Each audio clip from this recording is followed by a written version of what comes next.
Welcome to another episode of Theological Pipe. News, culture, sports, politics, and everything else from a theological perspective. It's all summed up in love. What should I do? Tell me. God is good. Give it to me, give it to me, give it to me, give me peace. Give me peace. Put that in your theological pipe and smoke it. Hey, welcome to another episode of Theological Pipe. Glad you're here. My name's Chris Tesaurus. I'm going to start off and end, kind of just tell a story today, and then hopefully wrap it up nice and neat at the end, if I can. But about 20 years ago, I was a school teacher at Jackson Middle School in Oklahoma City. I taught English. I was the head baseball coach, assistant football coach. Just had a really good time there. About my second year teaching, I realized that I didn't like leaving Jackson Middle School to go to Norman, where I lived, at 3:10. School ended, I'll say about, I think it was 2:40, and then teachers had to stay around for 30 minutes. That was part of the contract. You stay 30 minutes after the kids leave, and then you could go home. On the occasions that I was able to leave right at 2:40, when I drove home from Oklahoma City, which Jackson Middle School, I think, is in southwest Oklahoma City, so to drive from there to Norman without any traffic or normal traffic usually took me about 20 to 30 minutes in that range. But if I left at 3:10, traffic had already started to pick up, and usually it would take me 45 minutes to an hour to get home, and that was getting old, and I was newly married, and my wife was pregnant at the time with our first kid, and so actually it was like 23 years ago. Anyway, so I realized that, man, if I could leave at 2:40 when the kids leave, I would be able to get home in 30 minutes. But if I had to wait to 3:10, it's going to take me close to an hour. And so I was trying to figure out a way that I could leave at 2:40. So I went to a principal at the time, and he was a big sports fan, and he liked the fact that there were just a few coaches at the school, and he really respected what we did. And I kind of worked a deal out with him, and I basically told him what I was going to do is I would come in every morning to do bus duty at the school. So I would be there early, a half hour early every day to do bus duty, watch the kids come off the bus and make sure they get into the school. I'll do that every day of the year if you let me leave at 2:40 when the kids leave. And I told them the reasons why. And at Jackson, even though I'd like to say that every teacher there was 100% all in for the kids, and they did everything they were supposed to do, there were a lot of teachers there that didn't do their assigned lunch duty or before and after school duty. And a lot of times, I think we were required to do it like once a week for every 6 weeks or every 2 months. So we didn't have to do it a whole lot. So for me to say I was going to do it every day, he was excited because he knew he had one person that was going to be there every day. And so he let me. He said, you know what? You can leave at 2:40 if you come do the bus duty every morning 30 minutes before school started. So I was like, I'll do it. So I would get to school early. I would do my bus duty. I would teach my classes. And at 2:40, as the kids were leaving, like I had them line up 2 or 3 minutes before the class ended. So when that bell rang and they were out of my door, I was locking the door behind them, and I was getting into my car and I was driving home. And I was actually in a prefab out behind the school. So they were gone. I locked the door and I was out. I wasn't taking any visits. If you needed help with homework, come see me in the morning.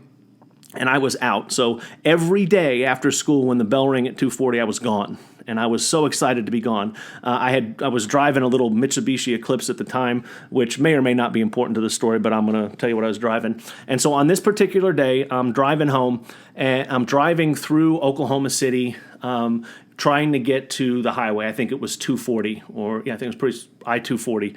And I had to go through, a few intersections and a few roads to get to the entrance to the highway, and then get on the highway and go to I-35 and then go to Norman. And so I'm driving and I'm going towards an intersection, and I see that the light had turned green. So I know, because I've driven long enough, I know that it's not going to turn yellow and then red before I go through it. You can judge that thing as you drive. And I'm in the middle lane. The middle lane. There's a car next to me on the right. And then as we get towards the intersection, there's now cars on the left-hand side of me in the turning lane to turn left. So I'm in the middle, and we're coming to the intersection.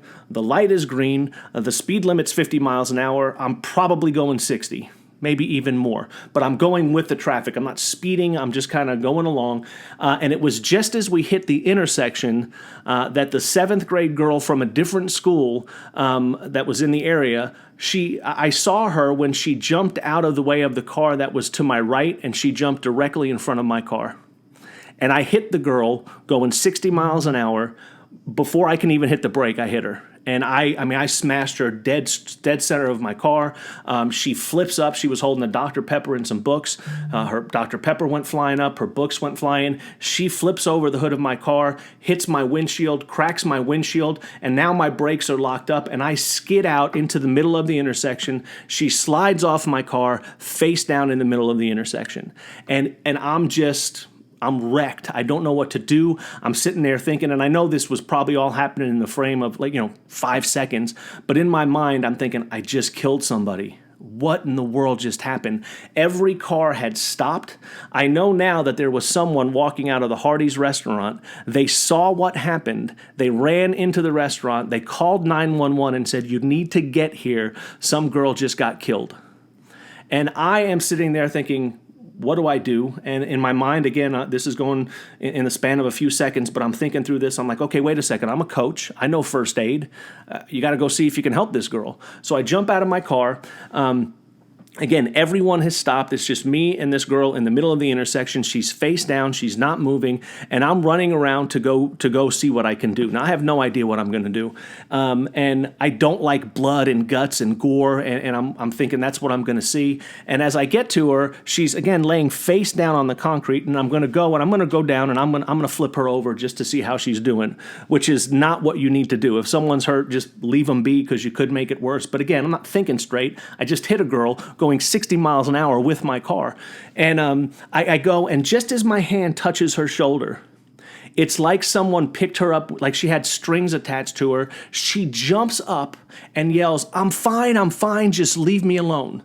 Now, as all this is happening, she has 3 friends that are crying and screaming their heads off, and there's a great crowd of people now gathered over there, and they're screaming and they're yelling, and this girl jumps up and says, leave me alone, I'm fine." I'm speechless. I can't, I'm looking at her in awe, and I'm like, I said, do me a favor, go by your friends, go over there. I'm going to get in my car. I'm going to pull it around, and we need to talk first. You can't just leave. And she's like, okay, I'm fine. Just leave me alone. So she gets over, she walks away like nothing happened. I go get my car. I drive it around to the parking lot of Hardee's. I come back, and now I'm talking to her. So, it took me 30 seconds to drive my car around. I'm talking to her, and I'm like, are you sure you're okay? And she's like, I'm fine, really, I'm fine. Her friends are still crying. People are still gathered around. And about that time, we hear the sirens. So I know that the person that called 911 made an incredibly convincing phone call. And so we hear the sirens coming, and I'm like, all right, let's just hang here until they get here because I want them, I want the ambulance to check you out. Someone had said, hey, we called 911. It's like, I want to make sure that you're okay. Here come the cavalry. And it wasn't just an ambulance. It was 2 cop cars, 2 ambulances, and a fire truck. That's how many came. That's how convincing the guy on the phone was when he said, you need to get here. They come screaming down the road. They slam on their brakes. They all come running out. The paramedics get out of the ambulance. They grab a stretcher. They grab their gear, and they are running towards the crowd. Where is she? Where is she? Where is she? And they get near us, and I kind of point like, she's right here. She's standing right here. This is the girl that got hit by a car going 65 miles an hour, was face down. She broke my windshield. She's face down on the concrete, and this is her. And everyone's like, what? And I go, this is her. Within about 30 seconds, they checked her out, and they left.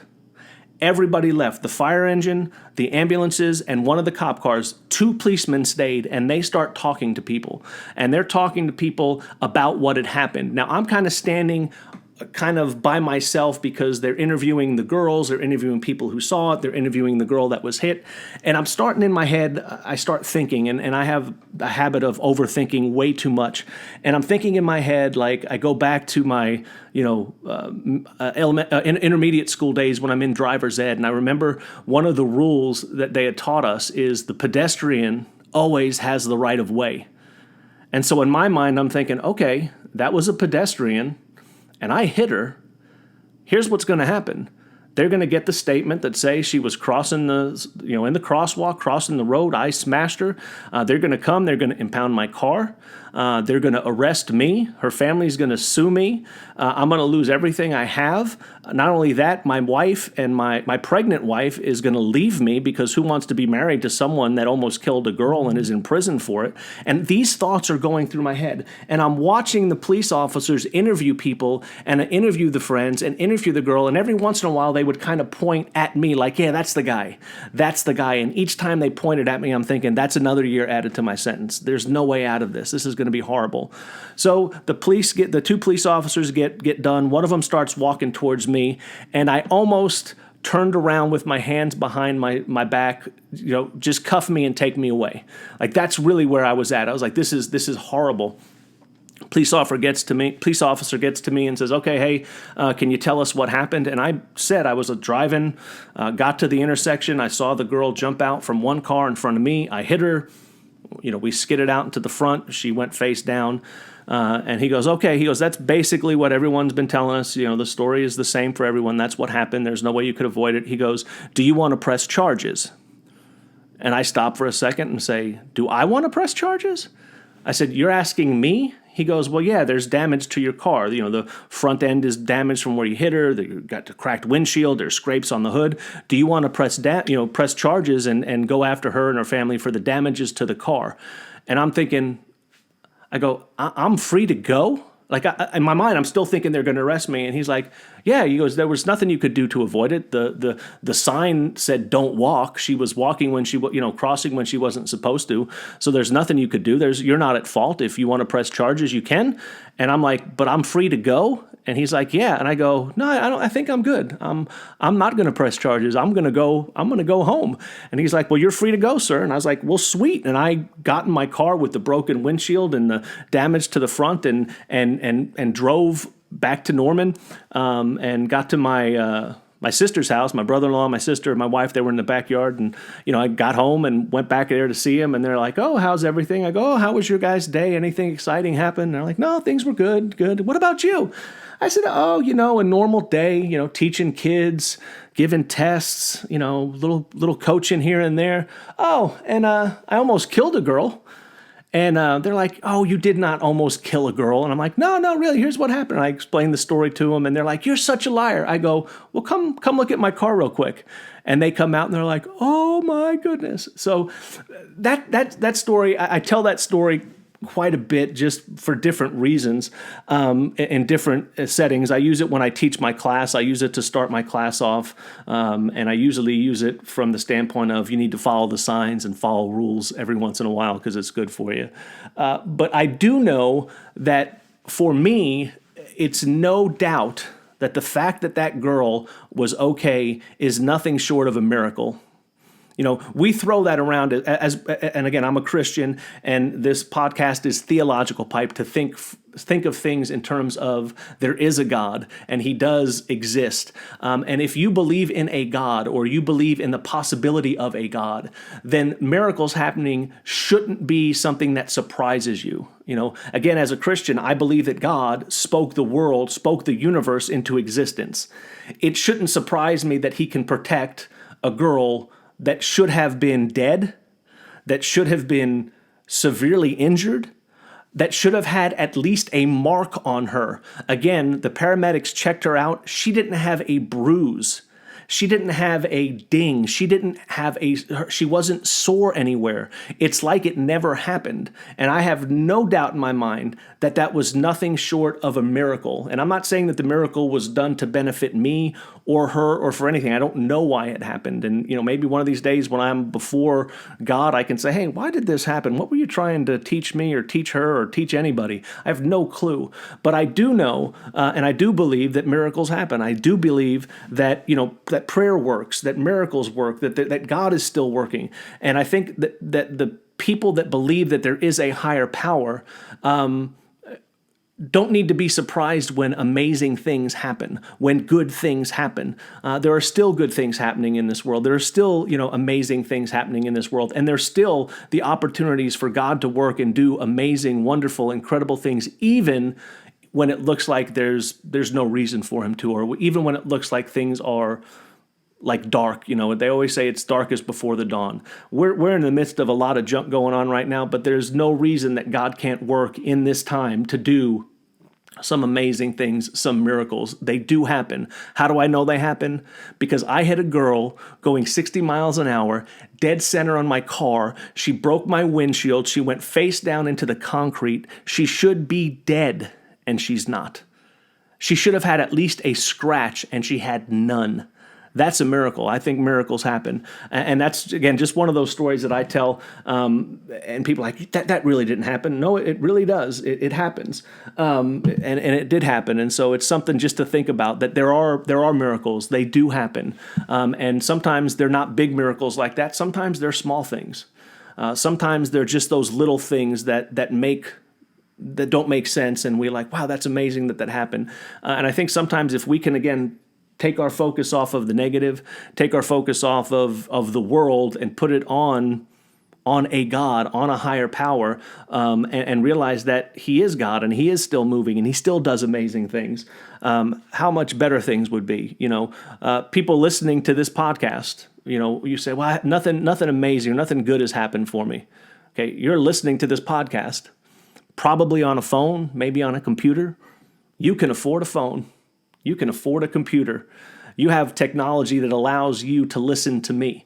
You probably, again, have a house. You probably, hopefully still have a job, or if not, you'll have one soon. And again, if you listened to the podcast yesterday, we talked about perspective, and, we're blessed. If you're listening to this podcast, you are blessed.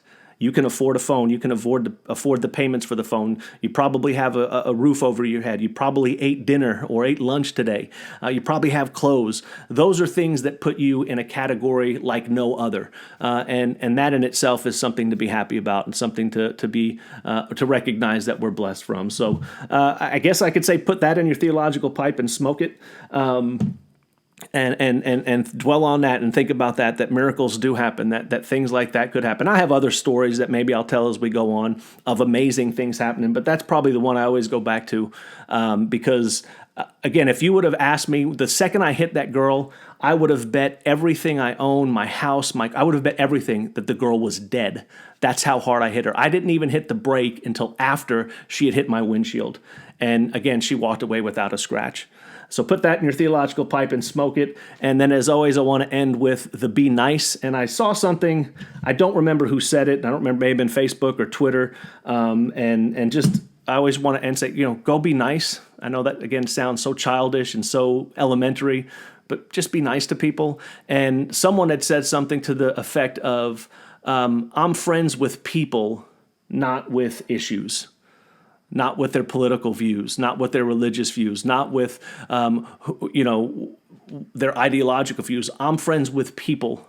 So go be friends with people. Be nice to people. If you choose your friends just because they think and act only like you, I guess you can do that if you want to. But what a boring friendship that would be. Hey, do you like this? Yeah, I like that. Okay. Now what? Should we talk about other things that we all like? Life is good when there's people that you can disagree with and you could wrestle with, not physically, although if you want to wrestle, go wrestle, but that you can talk to and that you could have different points of view, and maybe you agree on a lot of things, but other things you don't, and that's a good thing. So go be nice to people, be friends with people. Don't let issues divide us. Let's just stay together. So put that in your theological pipe and be nice. See you next time. Thanks. Well, bye.